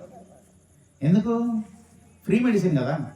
వాళ్ళు ఏమంటే ఉట్టిగా మనకి ఇస్తారంటే దీనికి అసలు ఏ ఉపయోగం లేనట్టుంది, దీనికి పవర్ లేనట్టుంది ఆయన పక్కన పడేసి ఎవరు కూడా తీసుకుంటాడు కాదు. అప్పుడు వాళ్ళు ఎంతో పాపం కదా, మిషనరీ వాళ్ళు ఎంతో డబ్బులు ఖర్చు పెట్టి మెడిసిన్ తీసుకొచ్చి వాళ్ళకి ఇస్తుంటారు. ఇక వాళ్ళు ఇట్లా అనుకోలేదట, ఇట్లా కాదని చెప్పి ప్రతి మెడిసిన్కి అట్లీస్ట్ 50% డిస్కౌంట్తో డబ్బులు వసూలు చేసి ఇవ్వడం ప్రారంభించారట. అప్పుడు అందరూ కొనుక్కొని జాగ్రత్తగా గూట్లో పెట్టుకొని రోజు డాక్టర్ గారు చెప్పినట్టు పొద్దున సాయంత్రం వేసుకుంటారు. కారణం ఏం చెప్పండి? అంతకుముందేమో ఫ్రీ వచ్చింది కాబట్టి అది ఇప్పుడు డబ్బులు అనేసరికి అయిపో 10 రూపాయల ట్యాబ్లెట్ టికెట్ కొనిస్తే వాడికి జ్వరం తగ్గినా మళ్ళీ వేసుకుంటున్నాడు. ఎందుకు? 10 పెట్టి కొన్నాం కదా, వేస్ట్ అయిపోతాయి పైసలు. అంటే చూడండి, కొన్నిటికి మనం ఖర్చు పెడితేనే సంతోషంగా ఉండేటట్టు. అట్లే రక్షణ కూడా యేసు ప్రభు మనిషికో కోటి ఇస్తే రక్షణ అంటే పొందేవారేమో. ఉచితమైన రక్షణ, ఉచిత పాప క్షమాపణ, ఉచిత నిత్య జీవము అంటే చాలా మంది నిర్లక్ష్యం చేస్తున్నారు. ప్రియ సహోదరి సహోదరుడా, ఈ రాత్రి మీకు ఇదే మా యొక్క పిలుపు, మా విజ్ఞాపన, మా యొక్క ప్రకటన ఏంటంటే, యేసు నీ కొరకు శిలువలో మరణించాడు, రక్తము కార్చాడు. తన కార్చినటువంటి రక్తములో నీకు పాప క్షమాపణ ఉన్నది. నీకేమున్నది? పాప క్షమాపణ. ఆయన ప్రేమ గల దేవుడు కనుక తన శిలువ మరణం పొందాడు. దయచేసి మీరు రోమా పత్రిక 5వ అధ్యాయం చివరి మాట చెప్పి నేను ముగించి వేస్తాను. రోమిలకు రాసినటువంటి పత్రిక 5వ అధ్యాయము మనం గమనించినట్టు ప్రేమ ఏంటో చెప్తుంది ఇక్కడ. ఏమండి? రోమా పత్రిక 5వ అధ్యాయము 5వ వచనం నుంచి చూద్దాం. 5:5 నుంచి. ఏమండి? ఎందుకనగా ఈ నిరీక్షణ మనల్ని సిగ్గుపరచదు, మనకు దేవుడు అనుగ్రహించబడిన పరిశుద్ధాత్మ ద్వారా మన హృదయంలో దేవుని ప్రేమ కుమ్మరించబడుతున్నది. ఎలాగనగా మనం ఇంకా బలహీనులమై ఉండగా క్రీస్తు యుక్త కాలమున భక్తిహీనుల కొరకు చనిపోయెను. నీతిమంతుని కొరకు సహితం ఒకడు చనిపోవుట అరుదు. మంచివాని కొరకు ఎవడైనా ఒకవేళ చనిపోవ తెగింపవచ్చును. అయితే దేవుడు మన ఎడల తన ప్రేమను వెల్లడిపరచుచున్నాడు. ఎట్లనగా మనం ఇంకా పాపలమై ఉండగానే క్రీస్తు మన కొరకు చనిపోయాను. కాబట్టి ఆయన రక్తం వల్ల ఇప్పుడు నీతిమంతులముగా తీర్చబడి మరింత నిశ్చయముగా ఆయన ద్వారా ఉగ్రత నుండి రక్షింపబడుదుము అనేటువంటి మాట ఇక్కడ మనకు కనబడుతూ వస్తుంది. దీని ద్వారా దేవుని యొక్క ప్రేమ మన ఎడల వెల్లడిపరచబడుచున్నది. దేని ద్వారా? How the God is expressing his love towards the mankind.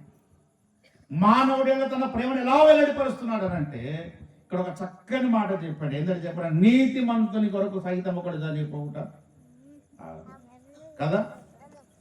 మంచివాని కొరకు ఒకవేళ ఎవడైనా సరే ఒకడు చచ్చిపోవడానికి తెగించవచ్చు. అయితే దేవుడు ఏం చేశాడట? మన ఎడల తన ప్రేమను వెల్లడిపరచుచున్నాడు. ఏంటంటే చెప్పండి, ఎట్లనగా మనం ఇంకనూ పాపలమై ఉండగానే క్రీస్తు మన కొరకు. మనం ఇంకా పాపలమై ఉండగానే మనం ఏమో రిక్వెస్ట్ లెటర్ పెట్టుకోవాలి యేసు ప్రభు దగ్గరికి. యేసయ్యా, నేను పాపిని, పాపంలో జీవిస్తూ ఉన్నాను, ఇదే పాపంలో మరణిస్తే నరకానికి వెళ్తాను కనుక నా కొరకు నీ ప్రాణం పెట్టు, నా కొరకు రక్తం కాచు, నా కొరకు నీవు మరణించని మనం ఎవరో రిక్వెస్ట్ లెటర్ అని పెట్టామా యేసు ప్రభుకి? యేసయ్య దగ్గరికి వెళ్ళి అర్జీ పెట్టుకున్నావా? పెట్టుకోవాలి. మనం ఎవరమో అడగలేదు. మనం ఇంకా పాపులమై ఉండగానే యుక్త కాలంలో క్రీస్తు మన కొరకు చనిపోయాను. ఇంకా నేను బుట్టను కూడా బుట్టలు యేసయ్య చనిపోయినప్పుడు కదా. 2000 సంవత్సరాల క్రితం ప్రభు అయిన యేసుక్రీస్తు వారు సిలువ వేయబడ్డారు.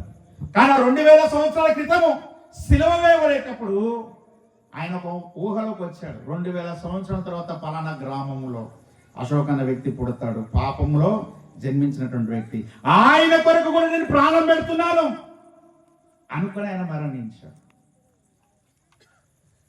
భవిష్యత్తులో జన్మించబోయేటువంటి వ్యక్తి యొక్క పాప క్షమాపణ కొరకు కూడా యేసు తన ప్రాణం పెట్టాడు. నీ కొరకు నా కొరకు పెట్టాడు.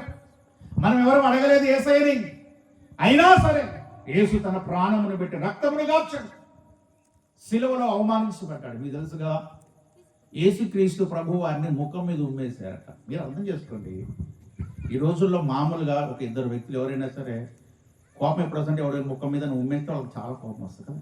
ఏంటి నాకు ముఖం మీద ఉమ్మేస్తారు, అది చాలా అవమానంగా భావిస్తుంది. యూదుని ఇంకా దాన్ని చాలా తీవ్రంగా పరిగణిస్తారు. అలాంటిది దేవుని యొక్క కుమారుడు ఆయన లోకానికి వచ్చి ఆయన ముఖం మీద ఉమ్మేశారు. ఆయన దెయ్యములు పట్టిన వారు అన్నారు, దూషించారు, అంటే బయల్జెబూలు వల్ల దెయ్యాలు వెళ్ళగొడుతున్నావు అని చెప్పారు, నానా మాటలు అన్నారు, వ్యభిచారం వల్ల పుట్టినవాడు అన్నారు, ఏమంటే గడ్డం పెరికేశారు, వీటి మీద కొట్టారు, అపహసించారు, అన్ని నిందలు అవమానాలు సైలెంట్గా భరించారు. దేని కొరకు చెప్పండి? ఎవరి కొరకు? నీ కొరకు, నా కొరకు. ఒకవేళ యేసు ప్రభువే గనక కోపం వచ్చి నాకేం అవసరం, ఏమంటే ఈ సెలవు, ఈ దెబ్బలు నాకెందుకు, ఈ ఉమ్మి నాకెందుకు, ఈ తిట్లు నాకెందుకు, ఈ శాపనార్థాలు నాకెందుకు, నాకు అవసరమా అని అనుకుని ఆయన గనక సెలవు ఎక్కకపోతే ఈరోజు మనం రక్షింపబడేవాళ్ళమా? మన పాపాలు క్షమించబడయా? ఆలోచించాలి. ప్రియ సహోదరి సహోదరుడా, నీ కొరకు ఆయన తన ప్రాణమును పెట్టాడు. ప్రాణము కంటే ఎక్కువగా అవమానాలు భరించాడు, ప్రాణం కంటే ఎక్కువగా దూషణలు సహించాడు. కాబట్టి ప్రియ సహోదరి సహోదరు, నువ్వు ఎవరైనా సరే రాత్రి నువ్వు ఏ స్థితిలో ఉన్నప్పటికీ యేసు నీ కొరకు ప్రాణం పెట్టాడు, రక్తము గార్చాడు. యేసయ్య నా పాపమును క్షమించు, నీ రక్తముతో నన్ను కడుగు అని నీ ఒక చిన్న ప్రార్థన నువ్వు ఎక్కడ కూర్చొని చేసినా సరే, నువ్వు ఎంత ఘోర పాపివైనా సరే ఆయన నీ పాపాలు క్షమిస్తాడు, నేను నిత్య రాజ్యంలోనికి. కాబట్టి ప్రియ సహోదరు, ఈరోజు మనం యేసు ప్రభువుని మన హృదయంలోనికి ఆహ్వానిద్దామా? యేసయ్య నా హృదయంలోనికి రా, నా జీవితాన్ని మార్చని మనం ప్రార్థన చేద్దామా? నా పాపములు క్షమించమని ప్రార్థన చేద్దామా? మీరు దయచేసి ఆ ప్రార్థన చేయండి. యేసు నిశ్చయముగా నీ పాపాలు క్షమిస్తాడు, నీ దోషములు మన్నిస్తాడు. యేసు ప్రభు ఒక మాట అన్నారు, నా యుద్ధకు వచ్చువని ఎంత మాత్రము త్రోసివేయనని. యేసు క్రీస్తు ప్రభు అనే ఒక వ్యక్తితో తోసివేయడం నాకు అర్థం. ఈ రోజుల్లో మనుషులు ఎవరైనా ఇంటికి పోయారనుకోండి, కొన్ని ప్రాంతాలకు పోతే ఇంట్లోకి వెళ్ళినక్కడ ముందు, బాబు నువ్వు ఏ ఉద్యోగం చేస్తావు, నువ్వు ఎంత సంపాదిస్తావు, నీది ఏ కులం, నీది ఏ మతం అని అడుగుతావు. దాన్ని బట్టి మనకు మర్యాద ఇస్తారు. మన ఆస్తిని బట్టి కొంతమంది అడుగుతారు, మీ నాన్నగారు ఏం చేస్తారు, నువ్వేం చేస్తావు, మీకు ఎన్ని ఎకరాల పొలం ఉంది అంటే వాడు నేను అనుకునేవాడిని ఊరికి అడుగుతున్నారేమో అనుకునేవాడిని. తర్వాత ఎందుకు అడుగుతున్నారు అంటే మన హోదా ఏంటి, మన స్థాయి ఏంటి, మనకి ఎంత గౌరవం ఇవ్వాలి, మనం చెప్పిన దాన్ని బట్టి మంచినీళ్ళు ఇవ్వాలా వద్దా, టీ పోయాలా వద్దా, ఇంట్లో కూర్చోబెట్టాలా వద్దా, అన్నం పెట్టాలా వద్దా. ఒకవేళ మనం ఏది లేదనుకుంటే వాడు అనుకున్న సమాధానం చెప్పకపోతే అటు నుంచి గేట్కే ఇంట్లో కూడా రానియరు.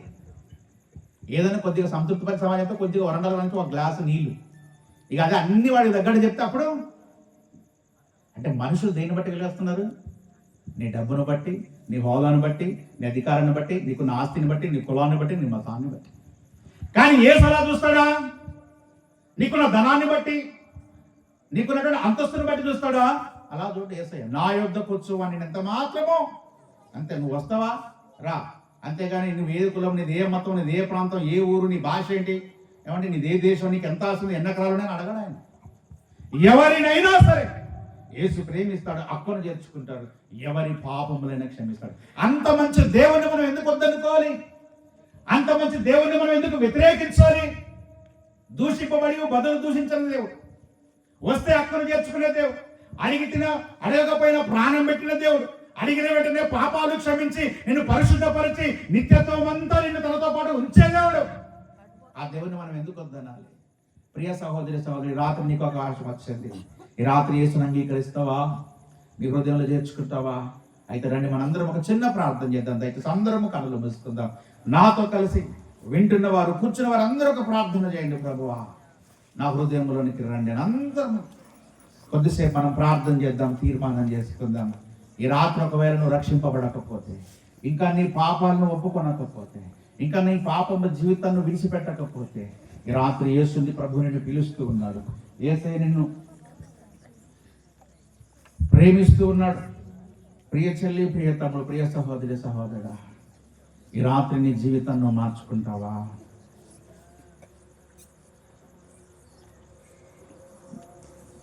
ఒక చిన్న ప్రార్థన మన హృదయంలో మనం చేద్దాం. యేసయ్యా, నా హృదయంలోనికి రండి ప్రభువా.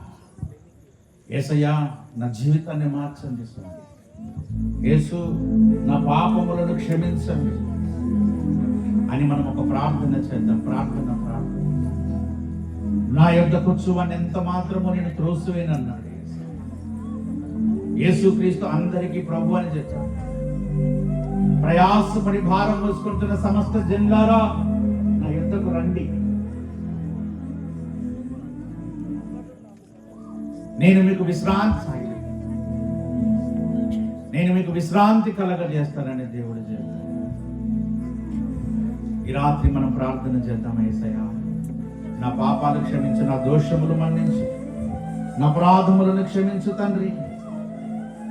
నీ ఎవరైనా సరే, నీది ఏ కులమైన, ఏ మతమైన, ఏ ప్రాంతమైనా, నువ్వు ధనికుడువా, పేదవాడివా, యేసుక్రీస్తు ప్రభువారు ఇవేమి చూడండి. యేసయ్యా, నువ్వు నాకు కావాలని ఒక చిన్న మాట ప్రార్థన చేస్తే, నిన్ను ప్రేమించి తన బిడ్డగా చేర్చుకునే దేవుడు, పరలోకం చేర్చే దేవుడు, నువ్వు అడగక మునుకే నీ కొరకు ప్రాణం పెట్టిన దేవుడు, నువ్వు అడగక మునుకే నీ కొరకు రక్తము గార్చిన దేవుడు, నువ్వు పుట్టక మునిపే నీ కొరకే కలువరిలో వేలాడిన దేవుడు, దూషింపబడి బదులు దూషించిన దేవుడు, హింసింపబడి నోరు విప్పని గొప్ప దేవుడు యేసయ్యా. అద్భుతకరుడు, ఆశ్చర్యకరుడు, మహిమగల దేవుడు. అటువంటి దేవుని రాత్రి మనం అంగీకరిద్దామా? మన హృదయంలో చేర్చుకుందామా? ఇంకా రక్షణ పొందకుండా ఇంకెంత కాలం ఉంటాం? బాప్తిజం తీసుకోకుండా ఇంకెంత కాలం ఉంటాం? పాపాలు విడిచిపెట్టకుండా ఇంకెంత కాలం ఉంటాం? దేవుని రాకడ సమీపిస్తుంది. ప్రపంచంలోని స్థితిగతులన్నీ మారిపోతున్నాయి. ప్రియ చెల్లి, తమ్ముడు, ఇంకా మారు మనసును పొందవా? నీ హృదయాన్ని దేవునికి అర్పించవా? నీ పాప జీవితానికి విడిచిపెట్టవా? ఈ రాత్రి యేసు ప్రభు నీకు ఒక అవకాశం ఇస్తున్నాడు. ఈ రాత్రి యేసయ్య దగ్గరికి రండి. ప్రభువా, నా పాపాలు క్షమించండి అని అడగండి. నా దోషములు మన్నించండి ప్రభు అని అడగండి. నా అపరాధములు క్షమించండి ప్రభు అని ప్రార్థన చేయండి. నువ్వు ఎవరివైనా సరే, యేసు నీ పాపాలు క్షమిస్తాను. ఎంత ఘోర పాపమైనా, నీ జీవితంలో ఎంత ఘోరముగా నువ్వు జీవించినా సరే, యేసు నిన్ను త్రోసివేయడు. ఒక ఊరిలో ఉన్న పాపాత్మురాలైన స్త్రీ భయంకరమైన పాపములు జీవించింది. ఊరు వారందరూ వెలివేశారు, ఆమె మీద నిందలు మోపారు, చంపడానికి ప్రయత్నించారు. యేసు దగ్గరికి వచ్చింది. యేసు ప్రభు వారు ఆమెను శిక్షించకుండా ఆమె పాపాలు క్షమించారు. ప్రేమ గల దేవుడు, కనికరము గల దేవుడు యేసు. ఈ రాత్రి నీకు కోరుకుంటావా? ఆయన హృదయంలోకి ఆహ్వానిస్తావా? ఇక్కడ కూర్చున్న వారిలో ఇంకెవరైనా సరే మీ హృదయాలు ప్రభుకి ఇవ్వకపోతే ఈ రాత్రి ఒప్పుకోండి. మీ పాపాలు విడిచిపెట్టండి, పరిశుద్ధ జీవితాన్ని కోరుకోండి, నమ్మండి, బాప్తిస్మం పొందండి, మీ సేవకుని అడగండి. ఈ రాత్రి నువ్వు రక్షణ పొందుతావా? మారు మనసు పొందుతావా? నీ జీవితాన్ని ప్రభుకి అర్పిస్తావా? ఆయన నిన్ను స్వీకరించడానికి సిద్ధముగా ఉన్నాడు. తన బిడ్డగా చేసుకోవడానికి సిద్ధంగా ఉన్నాడు. ప్రేమను మనం తృణీకరించదు. ఆయన త్యాగము వెలకట్టలేనిది. ప్రియ చెల్లి, ప్రియ తమ్ముడు, ఈ రాత్రి మనందరం ఒక ప్రార్థన చేద్దాం. యేసు, నా హృదయంలోనికి రండి. యేసు, నా పాపములు క్షమించండి, నా దోషం. ఇంకెవరైతే ఇక్కడ మారు మనసు పొందలేదో, రక్షణ అనుభవంలో లేదు, పాపాలు ఒప్పుకోలేదో, పాపాలు విడిచిపెట్టలేదో, ఈ రాత్రి మనకు ఒక అవకాశం, దేవుడు మరలా ఒక అవకాశాన్ని ఇచ్చాడు. మారు మనసు పొందుటకు మనకు ఒక అవకాశాన్ని రాత్రి దేవుడు ఇచ్చాడు. ఈ రాత్రి నీ హృదయాన్ని దేవుడికి ఇస్తావా? ఈ రాత్రి నీ పాప జీవితాన్ని విడిచిపెడతావా? ఈ రాత్రి మారు మనసు పొందుతావా? సిగ్గుపడద్దు. బాప్తిస్తాన్ని వాయిదా వేయద్దు, రక్షణను వాయిదా వేయద్దు, రేపు అనొద్దు, ఎల్లుండి అనొద్దు. ఇదిగో ఇదిగే ముఖ్య అనుకూల సమయం, నేడు రక్షణ దినం అని బైబిల్ చెప్పింది. ఈ రోజే రక్షణ దినం. ప్రియ చెల్లి, తమ్ముడు, దయచేసి మీ రక్షణను వాయిదా వేయకండి, మీ మారు మనసును వాయిదా వేయకండి. ఈ రాత్రి నీ పాపాన్ని విడిచిపెట్టి ఆయన పాదాల దగ్గర మోకరించి ప్రార్థన చేయండి. కన్నీటితో ఆయన పాపాలు కడగండి. యేసు తప్పక నీ పాపాలు క్షమిస్తాడు, నీ దోషములు మన్నిస్తాడు. ప్రార్థన చేద్దాం. యేసయ్యా, నా పాపములు క్షమించు, యేసయ్యా, నా దోషములు క్షమించు, యేసయ్యా, నా అపరాధములు క్షమించు, యేసయ్యా, నీ శిలువ రక్తము చేత నన్ను కడుగు, నన్ను పరిశుద్ధపరచు, నన్ను పవిత్రపరచు అని మనం ప్రార్థన చేస్తే ప్రేమ గల దేవుడు, మహిమ గల దేవుడు, పరిశుద్ధుడైనటువంటి దేవుడు మన పాపములను క్షమించి పరిశుద్ధపరచు. హల్లెలూయా, హల్లెలూయా. యేసయ్యా, నీ రక్షణకై స్తోత్రం, నీ పరిశుద్ధాత్మ అభిషేకము కొరకై స్తోత్రం, నీ సన్నిధికై, నీ ప్రసన్నతకై, నీ మహిమకై, నీ బలముకై, నీ ప్రభావముకై స్తోత్రం. మన ప్రభువును మనము స్తుతిద్దాం, గణపరుద్దాం. దయచేసి మనమందరము లేచి నిలుచుని మన దేవుని మనము స్తుతి ఆరాధన చేద్దాం. ఆయన మనకు అనుగ్రహించిన రక్షణను బట్టి, ఆయన మనకు అనుగ్రహించిన పాప క్షమాపణను బట్టి, ఆయన మనకిచ్చిన పరిశుద్ధతను బట్టి, ఆయన మనల్ని ప్రేమించిన దానిని బట్టి యేసయ్యా నీకు వందనాలను చెప్తాం. Let us worship the Lord. Let us praise and worship the Lord. Thank you, Lord. Thank you, Jesus. యేసు నీకు వందనాలు. We worship you, Jesus. We praise you, Jesus. We love you, Jesus. యేసు మిమ్మల్ని ప్రేమిస్తున్నాం. మీరు మా కొరకై చేసినటువంటి గొప్ప ప్రాణ త్యాగమును బట్టి, ఏమండి, మీరు చేసిన శిలువ యజ్ఞమును బట్టి నీకు స్తోత్రాలని చెబుతాం. ఇది స్తుతి సమయం, ఆరాధన సమయం. యేసు నీకు వందనాలు. హల్లెలూయా, హల్లెలూయా, హల్లెలూయా. స్తుతించిన సాతాను బారి, స్తుతిస్తే పరిశుద్ధాత్మ దిగి వస్తాడు. స్తుతిస్తుంటే అద్భుతాలు జరుగుతాయి, వ్యాధుల నుంచి విడుదల కలుగుతుంది, పరిశుద్ధాత్మ దేవుడు తాకిడి మనకు వస్తుంది. ప్రభువును స్తుతిద్దామా. హల్లెలూయా, హల్లెలూయా, హల్లెలూయా. తండ్రి నీకే స్తుతి, స్తుతి, స్తుతి, స్తుతి, స్తుతి. పరిశుద్ధుడా, గొప్ప దేవుడా నీకు వందనాలు. హల్లెలూయా, హల్లెలూయా. దేవానికి స్తోత్రం, స్తోత్రం, స్తోత్రం, స్తోత్రం, స్తోత్రం.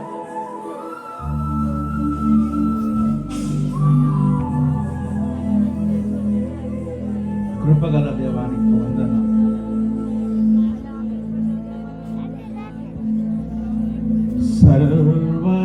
సర్వయుగములలో సజీవుడవు, సరిపోల్చగలనా నీ సామర్థ్యమును, కొనియాడదగినది నీ దివ్య తేజం. నా ధ్యానం, నా ప్రాణం నీవే యేసయ్యా. సర్వయుగములలో సజీవుడవు, సరిపోల్చగలనా నీ సామర్థ్యమును, కొనియాడదగినది నీ దివ్య తేజం. నా ప్రాణం, నా ప్రాణం నీవే యేసయ్యా. సరిపోల్చగలనా నీ సామర్థ్యమును, కొనియాడదగినది నీ దివ్య తేజం. నా ప్రాణం, నా ప్రాణం నీవే యేసయ్యా.